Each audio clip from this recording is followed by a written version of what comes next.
Caribbean सागर के बीच एक परिवार अपनी यड़ पर छुट्टियां मना रहा होता है। माँ जूलिया तैरने के लिए पानी में कूद जाती है। आराम करते समय उसे कुछ अजीब महसूस होता है, लेकिन क्योंकि आसपास कुछ दिखाई नहीं देता, वह सोचती है कि शायद उसका भ्रम होगा। कुछ सेकंड बाद वही अजीब एहसास फिर होता है। इस बार भी कुछ नजर नहीं आता, लेकिन अब वह घबरा जाती है और यट की तरफ तैरना शुरू करती है। तभी अचानक कोई उसकी टांग खींचने लगता है और वह मदद के लिए जोर जोर से चिल्लाने लगती है। उसकी बेटी कैसी हेडफोन लगाकर म्यूजिक सुन रही होती है, इसलिए उसे कुछ सुनाई नहीं देता। पति टॉम और बेटा बेन मछली पकड़ने में व्यस्त होते हैं। जूलिया पानी के ऊपर टिकने की कोशिश करती है, लेकिन मुंह में पानी जाने की वजह से चिल्लाना मुश्किल हो जाता है। थोड़ी देर बाद टॉम को एहसास होता है कि काफी देर से उसने जूलिया को नहीं देखा। वह यड़ पर उसे ढूंढता है और फिर अपनी पत्नी को खतरे में देख लेता है। वह बच्चों को बुलाता है, यड़ को उस तरफ ले जाता है और पानी में कूद जाता है। जल्दी से जूलिया तक पहुंचकर उसे संभालता है और यड़ की ओर तैरता है। बच्चे दोनों को ऊपर खींच लेते हैं। परिवार जूलिया को संभालता है, लेकिन जूलिया खुद को समझाती है कि शायद लहरों की वजह से ऐसा हुआ होगा। रात को सब मिलकर बेन का जन्मदिन मनाते हैं। कैसी को उसके बॉयफ्रेंड का कॉल आता है तो वह लैपटॉप लेकर बाहर चली जाती है। वीडियो कॉल में उसका बॉयफ्रेंड दिखाता है कि शहर के ऊपर बड़े बड़े काले बादल छा गए हैं। कॉल ग्लिच होकर फ्रीज हो जाती है। कैसी ये बात परिवार को बताने आती है, लेकिन टॉम कहता है कि शायद जमीन से दूर होने की वजह से सिग्नल कमजोर है। तभी सबको एक आवाज सुनाई देती है। वे सब बाहर जाते हैं और देखते हैं कि व्हेल मछलियों का एक समूह गुजर रहा है। टॉम समझाता है कि व्हेल मछलियां हमेशा पृथ्वी के मैग्नेटिक फील्ड को फॉलो करती हैं, लेकिन जब तूफान आता है तो वे कंफ्यूज हो जाती हैं। अचानक यड़ जोर से हिलती है और बेन गिर जाता है। टॉम को चिंता होती है कि कहीं यड़ को नुकसान तो नहीं पहुंचा, इसलिए वह डाइव करके नीचे चेक करने चला जाता है। कुछ देर बाद वह सतह पर वापस आता है, लेकिन उसके कंधे पर एक बड़ा घाव होता है। जूलिया तुरंत उसका जख्म सीती है। टॉम बताता है कि पानी के अंदर उसे ऐसा लगा जैसे उसके पीछे कोई बहुत बड़ा जीव था, लेकिन जब उसने मुड़कर देखा तो प्रोपेलर से कट लग गया। वह कहता है कि जो भी चीज थी बहुत बड़ी थी। टॉम को यड़ पर काफी नुकसान दिखाई देता है, इसलिए उन्हें मदद बुलानी पड़ती है। जूलिया बार बार रेडियो पर कोशिश करती है। कैसी फोन पर सिग्नल ढूंढती है, लेकिन कुछ भी काम नहीं करता। तभी कैसी को एक अजीब सा जीव दिखाई देता है और वह चिल्ला उठती है, लेकिन वह तो बस बेन होता है जो मास्क पहनकर मजाक कर रहा होता है। कुछ देर बाद यट पूरी तरह बंद हो जाती है और समुद्र के बीच में फंस जाती है। जूलिया रेडियो में एक आवाज सुनती है, लेकिन आवाज इतनी खराब होती है कि उसे कुछ समझ नहीं आता। टॉम परिवार को बताता है कि उनके पास सिर्फ 4 दिन का खाना पानी बचा है और अब उन्हें किसी मछली पकड़ने वाली नाव का इंतजार करना होगा। अचानक रडार पर कुछ डिटेक्ट होता है और परिवार को एक अजीब सी आवाज सुनाई देती है। सब दौड़कर बाहर आते हैं और हैरानी से देखते हैं कि कई सारे उल्कापिंड जमीन पर गिर रहे हैं। जहाँ जहाँ उल्कापिंड गिरते हैं वहाँ बड़े धमाके होते हैं। एक उल्कापिंड पानी में उनके पास गिरता है तो टॉम तुरंत यॉर्ड को चलाने की कोशिश करता है। इंजन मुश्किल से चलता है, लेकिन तभी एक और उल्कापिंड उस इलाके को हिट करता है। परिवार डर के मारे एक दूसरे को कसकर पकड़ लेता है। तभी टॉम को समझ आता है कि जो आग के गोले गिर रहे हैं वे उल्कापिंड नहीं बल्कि सैटेलाइट्स हैं। उसी वक्त बेन देखता है कि यॉर्ड से धुआं निकल रहा है। टॉम चेक करता है और कंफर्म होता है कि इंजन खराब हो गया है। हवा तेज होने लगती है तो फैमिली यट के अंदर छुप जाती है। बिना ये नोटिस किए कि कंपास बहुत तेजी से घूम रहा है। यट जोर जोर से हिलने लगती है। बन फिर से गिर जाता है और इस बार उसे चोट भी लग जाती है। लहरें तेजी से यॉर्ड से टकरा रही होती हैं। टॉम स्ट्रगल करके बाहर जाता है और लाइफ जैकेट्स लेकर आता है। तभी पावर चली जाती है। टॉम तुरंत पावर बॉक्स का बटन प्रेस करता है और लाइट वापस आ जाती है। उस वक्त बेन नोटिस करता है कि जूलिया की नाक से खून बह रहा है। जूलिया को चक्कर आने लगते हैं, जबकि कैसी सिंक पर जाकर उल्टी कर देती है। टॉम रेडियो ट्राई करता रहता है पर सिग्नल नहीं मिलता। अचानक एक तेज हाई पिच नॉइज आती है और हवा और भी स्ट्रांग हो जाती है। जूलिया दरवाजे बंद करने की कोशिश करती है पर एक हैच खुल जाता है और हवा खिड़कियां तोड़ने लगती है। टॉम एक फ्लेयर जलाता है और थोड़ी देर बाद अंधेरा छा जाता है।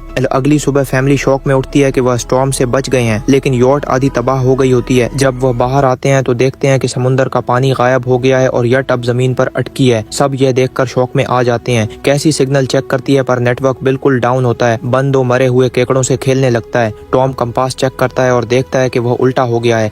यह आखिरी बार 7 लाख साल पहले हुआ था। कैसी को लगता है कि उसका बॉयफ्रेंड मर गया होगा और वह टूट जाती है। जब जूलिया उसे समझाने आती है तो कैसी उसे दूर कर देती है और छुपने चली जाती है।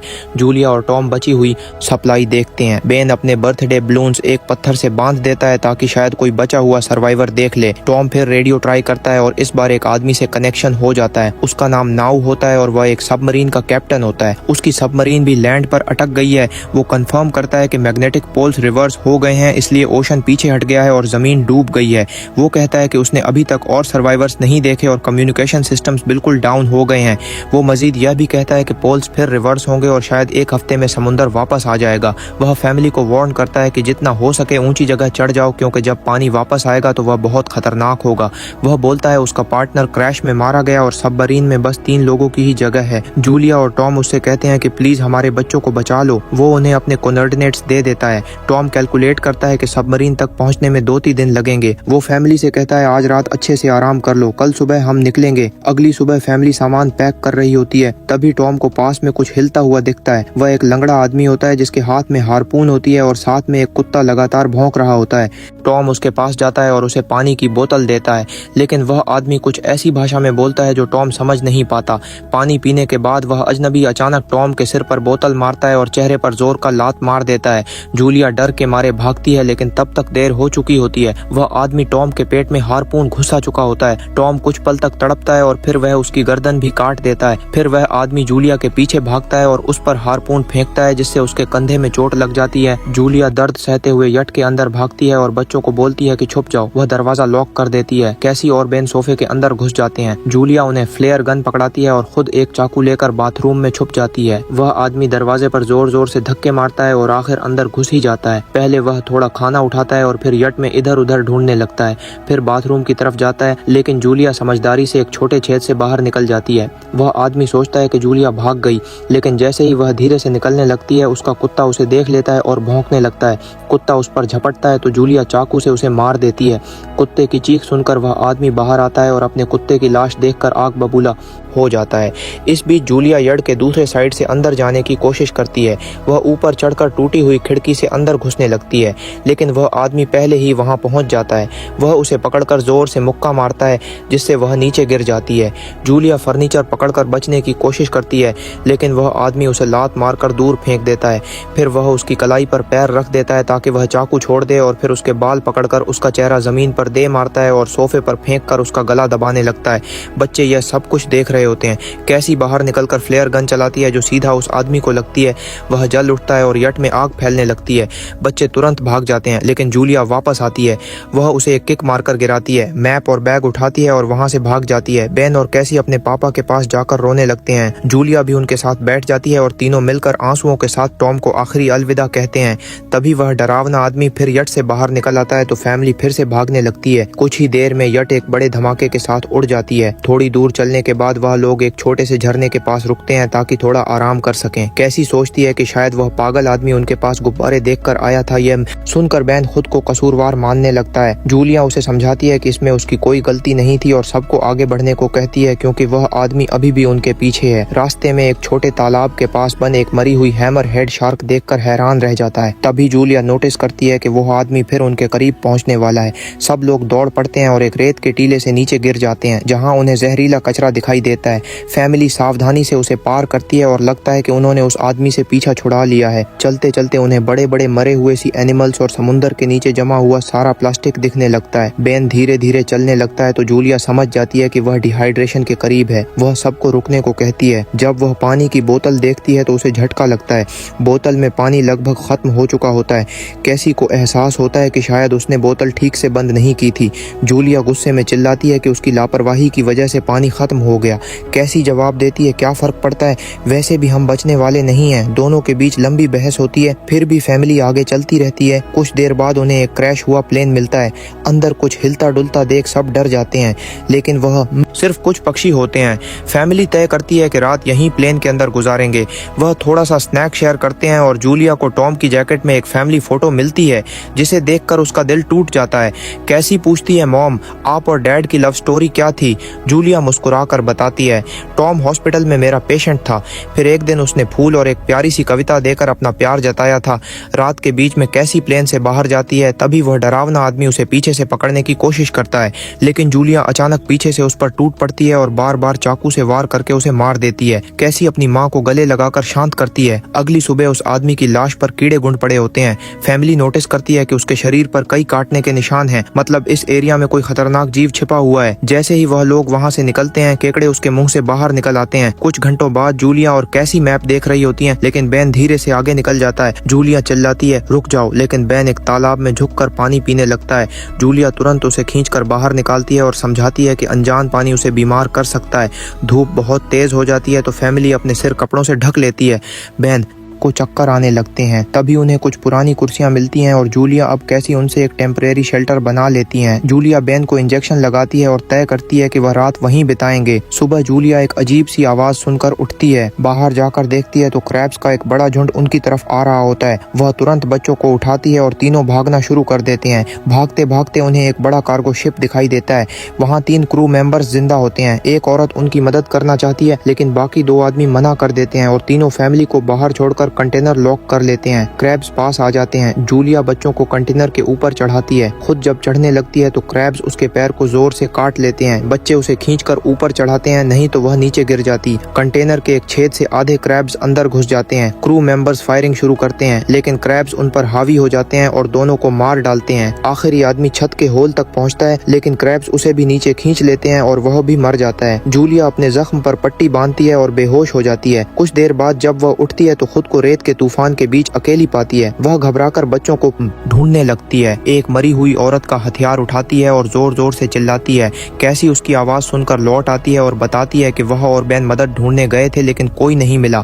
फिर दोनों बेन से मिलते हैं जिसे एक खुला कंटेनर मिलता है जहां वह तूफान खत्म होने तक रुक सकते हैं। जूलिया टॉम का लाइटर निकालती है और अपने जख्म को जलाकर बंद करती है जो बेहद दर्दनाक होता है। तूफान थमने के बाद उन्हें एक और कंटेनर मिलता है जिसमें बहुत सारी पानी की बोतलें होती हैं। बॉडीज चेक करते वक्त उन्हें एक रेडियो और एक गन भी मिलती है। जूलिया नाव से संपर्क करती है और बताती है कि मैप खो गया है। इस पर नाव बताता है कि उन पर आर्थ्रोपोड्स ने हमला किया था। वो अब इसके जीव हैं जो ऑक्सीजन की वजह से पूरी तरह पागल हो चुके हैं। अब नाव फैमिली को जल्दी करने को बोलता है क्योंकि उसके इंस्ट्रूमेंट्स ने कैलकुलेट किया है कि समुद्र उम्मीद से ज्यादा जल्दी वापस आएगा और उनके पास सिर्फ कुछ घंटे बचे हैं। वह एक फ्लेयर शूट करता है और फैमिली उस दिशा में चलना शुरू करती है। लंबी वॉक के बाद फैमिली को एक टूटा हुआ टॉयलेट मिलता है जिसमें बेन पेशाब करता है। अब वह लोग आखिरकार सबमरीन को पास ही देख लेते हैं लेकिन वहां पहुंचने के लिए उन्हें एक बड़ा चट्टानी रास्ता पार करना होगा। जैसे ही वह रास्ते से गुजरते हैं दीवारें हिलने लगती हैं और पत्थर गिरने लगते हैं जिससे एक भयानक रॉक स्लाइड हो जाता है। जूलिया तुरंत अपने बच्चों को साइड में धक्का देती है और खुद भी पीछे हट जाती है ताकि कुचली ना जाए। अब एक पत्थर की दीवार उनके बीच आ गई है। जूलिया बच्चों से कहती है कि वह बिना उसके आगे बढ़ जाए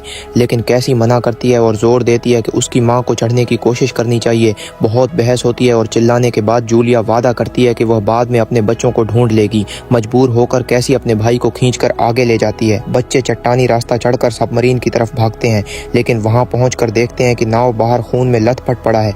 वह समझाता है कि उसके लिए सब खत्म हो गया है और अब बच्चे सबमरीन ले सकते हैं। ये सोचकर कि एक एक्स्ट्रा जगह होगी कैसी वापस अपनी माँ को ढूंढने भागती है। तभी जूलिया केकड़ों को आता देखती है और वह फायरिंग शुरू कर देती है। कुछ केकड़ों को वह मार देती है लेकिन झुंड बहुत बड़ा होता है और सबसे लड़ना मुश्किल हो जाता है। उसी वक्त कैसी दीवार के ऊपर दिखाई देती है और हाथ आगे बढ़ाती है तो जूलिया अपने घायल पैर के बावजूद तेजी से चढ़ना शुरू करती है। कैसी की मदद से वह दूसरी तरफ पहुंच जाती है और दोनों साथ में सबमरीन की तरफ भागते हैं। बेन पहले से ही ऊपर खड़ा होता है और फायर खोल देता है ताकि केकड़े डिस्टर्ब रहे जब तक फैमिली ऊपर चढ़ जाए। केकड़े नाव के शरीर तक पहुंचते ही तुरंत उसे खाने लग जाते हैं। जूलिया गन उठाती है और फायरिंग जारी रखती है जब तक बच्चे अंदर चले जाएं। जब वह सुरक्षित हो जाते हैं जूलिया समझती है कि गोलियां खत्म हो गई हैं तो वह गन केकड़ों पर फेंक देती है और अपने बच्चों के साथ अंदर चली जाती है। फैमिली हैच को अच्छे से लॉक करती है और खिड़की से केकड़ों को सबमरीन के चारों तरफ देखती है। इसी वक्त समुद्र वापस आ जाता है तो तीनों तुरंत अपनी सीटों पर बैठकर बेल्ट पहन लेते हैं और एक दूसरे का हाथ पकड़ लेते हैं।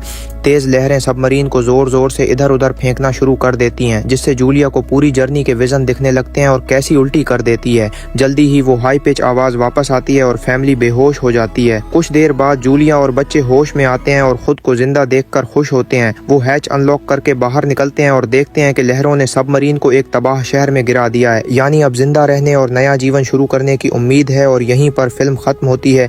चैनल को सब्सक्राइब करना ना भूलें और बेल आइकॉन जरूर दबाएं ताकि आपको ऐसे ही मजेदार वीडियो मिलते रहें। देखने के लिए धन्यवाद।